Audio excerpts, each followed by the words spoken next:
Hello guys, मैं आपके लिए लेकर आया हूँ रिबॉर्न विद सुप्रीम डांटियान का एक और नया एपिसोड। वीडियो पसंद आए तो वीडियो को लाइक और चैनल को सब्सक्राइब जरूर कर देना। चलिए वीडियो शुरू करते हैं। एपिसोड की शुरुआत में सेवेंथ प्रिंस लिन के कंधे पर हाथ रखते हुए कहता है कि क्विंशू को मैं संभाल लूंगा। उसे भी पता चलना चाहिए कि इस सब में मेरी सिस्टर को इन्वॉल्व करने का क्या नतीजा होता है।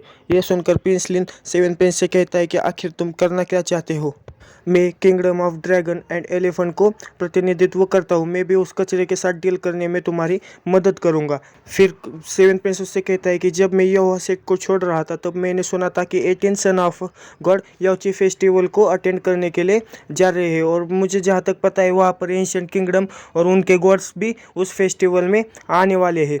याओची फेस्टिवल में बहुत सारी जनता होगी जो अलग अलग जगह से आए होंगे। उसी समय हम 18 सन ऑफ गॉड को अपने पैरों के नीचे रोन देंगे और मेरी सिस्टर को क्विंशू से आज़ाद कर देंगे। ये सुनकर प्रिंस लेनू से कहता है कि मैं समझ गया, अभी जाकर मैं सारी तैयारियां करता हूँ। फिर अगले सीन में हमें याओची सेठ को दिखाया जाता है जहाँ पर गावलाओ, क्विंशू और बाई उड़कर जा रहे होते हैं। तभी गावलाओ क्विंशू से कहता है कि सन ऑफ गॉड ये देखिए यहाँ पर आगे याओची सेक्ट को देखकर बाई अपना अजीब सा मुंह बनाती है और कहती है कि क्या ये याओची सेक्ट है? ये कुछ भी नहीं है, इस झील से बड़े तो मेरे घर के पीछे का तालाब है। ये सुनकर गावलाओ कहता है कि क्या तुम्हें कुछ भी पता नहीं है? पहला का याओची हवा में उड़ता था और उसने एक बहुत ग्रेट एम्परर को भी जन्म दिया था, लेकिन कुछ समय बाद ऐसा कुछ हो गया जिसकी वजह से याओची नीचे जमीन पर आकर गिर गया। और तो याओची सेक्ट का जो पानी है वो कोई ऑर्डिनरी पानी नहीं है, वो होली वाटर है जिसमें स्पिरिचुअल पावर्स भर भर के रखे हुए हैं और वो किसी भी बीमारी को ठीक कर सकता है। और स्पेशल बात यह है कि इस लेक में जो छोटा सा आइलैंड है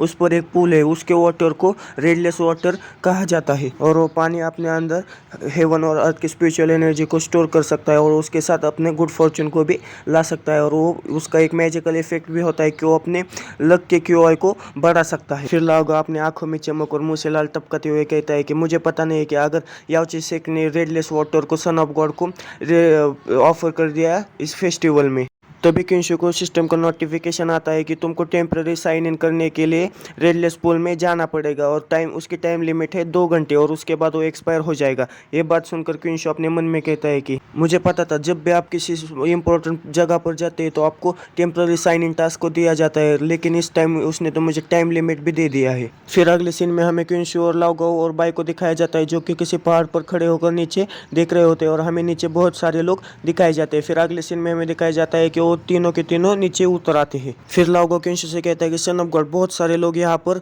इस आ चुके हैं और इसमें तो एंशिएंट किंगडम और डायनेस्टी के भी बहुत सारे अमेजिंग पीपल आए हुए हैं। फिर अगले सीन में हमें 7 सन ऑफ गॉड और 11 सन ऑफ गॉड को दिखाया जाता है जो कि वहाँ पर आ चुके हुए होते हैं। उन्हें देखकर सिस्टर किंगर उनके पास आती है और उनसे कहते हैं कि आपका स्वागत है 7 सन ऑफ गॉड और 11 सन ऑफ गॉड। फिर सिस्टर किंगर एक तरफ हाथ दिखाते हुए कहती है कि प्लीज इस तरफ चलिए, जिसे देखकर 11 सन ऑफ गॉड अपने मन में कहता है कि पिछले समय में मैंने जब होली मैडम को यहोवा सेक्ट में बुलाया था कुछ दिन रुकने के लिए और होली असेंबली को अटेंड करने के लिए, लेकिन उस कचरे के इश्यू की वजह से सब कुछ खराब हो गया और होली मैडम को मीटिंग होने से पहले ही वापस जाना पड़ा। लेकिन इस समय मुझे होली मैडम के साथ अच्छे से मिलना चाहिए। फ्यूचर में मुझे डिवाइन असेंबली के वक्त याओची सेक्ट का सपोर्ट मिलेगा। फिर 7 सन की नज़र 11 सन ऑफ गॉड की तरफ जाती है। उसके हरकतों को देखकर 7 सन ऑफ गॉड को कुछ भी समझ में नहीं आता। फिर वो अपने चेहरे पर हाथ रखते हुए हंसने लगता है। फिर अगले सीन में हमें दिखाया जाता है कि 7 son of God Holi madam से कहता है कि होली मैडम थोड़ी देर रुकिए, जिसे सुनकर होली मैडम ठीक है कहती है। फिर तभी 11 सन ऑफ गॉड आगे आकर होली मैडम से कहता है कि मुझे काफ़ी अच्छा लगा कि आप मुझे वेलकम करने के लिए यहाँ पर आज आई और कॉन्ग्रेचुलेशन आपको पांचों के सेक्रेट सूत्र एक साथ लाने के लिए, और मैं आपके लिए एक गिफ्ट भी लेकर आया हूँ। उसी वक्त हमें पीछे क्विंशू को दिखाया जाता है जो होली मैडम को देखकर चौंक जाता है और अपने आंखों में चमक दिखाता है। फिर दौड़ते हुए बहुत स्पीड से आकर होली मैडम से चिपक जाता है और कहता है कि सिस्टर क्विंगर, और ये सब देखकर सिस्टर क्विंगर काफ़ी चौंक जाती है और कहती है कि क्या। और फिर हमें दिखाया जाता है कि 11 सन ऑफ गॉड ये देखकर कुछ बोल नहीं पाते और काफ़ी गुस्सा हो जाते हैं और अपना क्विंशू उनके बड़े बड़े आरमानों के साथ चिपक कर बैठा हुआ होता है।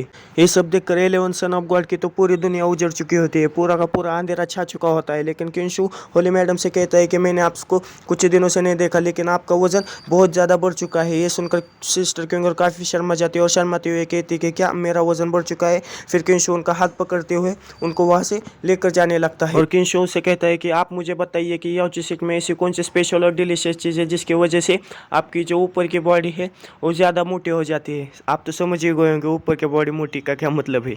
ये सब देखकर 11 सन ऑफ गॉड को काफ़ी गुस्सा आ जाता है और अपने हाथ में रखे हुए बॉक्स को दबाकर तोड़ने लगता है और गुस्से में कहता है कि क्योंशु तुम्हारी हिम्मत कैसे हुई एक और बार होली मैडम को अपरिवर्तित करने की। अगले सीन में हमें दिखाया जाता है क्योंशु और होली मैडम एक जगह पर आकर खड़े हो जाते हैं और क्योंशु होली मैडम से कहता है कि सिस्टर किंग और मैंने रेडलेस पुल के बारे में बहुत सुना है याओची सेक्ट में, वो बहुत ही मिस्टीरियस चीज़ है, क्या आप मुझे वहाँ पर ले जा सकते हैं उसे देखने के लिए। ये सुनने के बाद होली मैडम उससे कहती है कि हाँ मैं लेकर जाऊँगी, लेकिन मुझे थोड़ा टाइम दे दो, मुझे गेस्ट को भी रिसीव करना है और सन ऑफ गॉड का साथ भी देना है थोड़ी देर के लिए।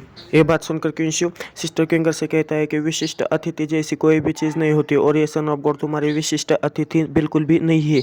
ये बात सुनकर 11 सन ऑफ गॉड को काफ़ी गुस्सा आ जाता है और चिल्लाते हुए कहता है कि क्विंशु बस बहुत हो गया, तुम ऐसे होली मैडम के साथ कैसे व्यवहार कर सकते हो। फिर 7 सन ऑफ गॉड क्विंशु से कहते हैं कि 18 सन ऑफ गॉड ये याओची सेक्ट है, यहाँ पर तुम यहोवा सेक्ट का प्रतिनिधित्व करने के लिए आए हो और अपने आप पर थोड़ा सा नियंत्रित रखो। ये सुनकर क्विंशु हाथ हिलाते हुए कहता है कि 7 सन ऑफ गॉड मुझे पता है कि आप झूठे हंसी हंस रहे हो, मुझे पता है आप कोई भी अच्छे इंसान नहीं हो। और अपने मन में कहता है कि मैंने पहले बार 7 सन ऑफ गॉड को देखा है और मैंने सुना है कि ये काफ़ी लो प्रोफाइल मेंबर है यहोवा सेक्ट के और मुझे नहीं लगा था कि ये याओची फेस्टिवल में इस समय आ जाएंगे। ये बात सुनकर 7 सन ऑफ गॉड काफ़ी गुस्सा हो जाते हैं। फिर अगले सीन में हमें दिखाया जाता है कि आसमान में किसी ग्रीन कलर की बॉल को, जिसे देखकर नीचे खड़े हुए लोग कहते हैं कि ये तो होलिसन क्विलिन है।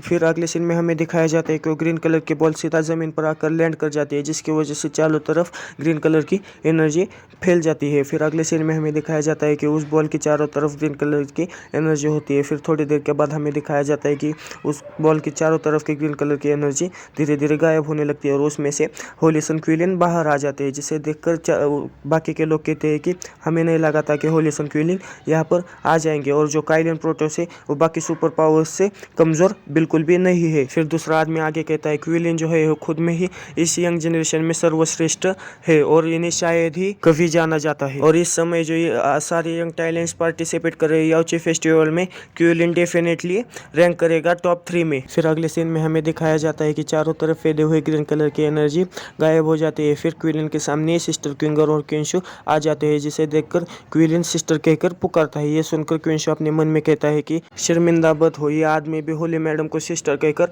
पुकारता है। फिर सिस्टर क्विंगर आगे जाकर बड़े ही प्यार से उसे होली सन कहकर पुकारती है। फिर सिस्टर क्विंगर कहती है कि आप लोग यहाँ पर आ ही चुके हैं तो मैं आपको एक दूसरे से इंट्रोड्यूस करवाती हूँ। फिर वो क्विंशु 7 सन ऑफ गॉड और 11 सन ऑफ गॉड की तरफ हाथ करते हुए कहते हैं कि ये तीनों यहोवा इतना ही कह पाती है कि तभी क्विलिन कहता है कि इसकी कोई भी ज़रूरत नहीं है। फिर वो अंदर जाने के लिए बढ़ जाता है और कहता है कि मैं अंदर जा रहा हूँ, मैं आपका अंदर इंतजार करूंगा होली मैडम।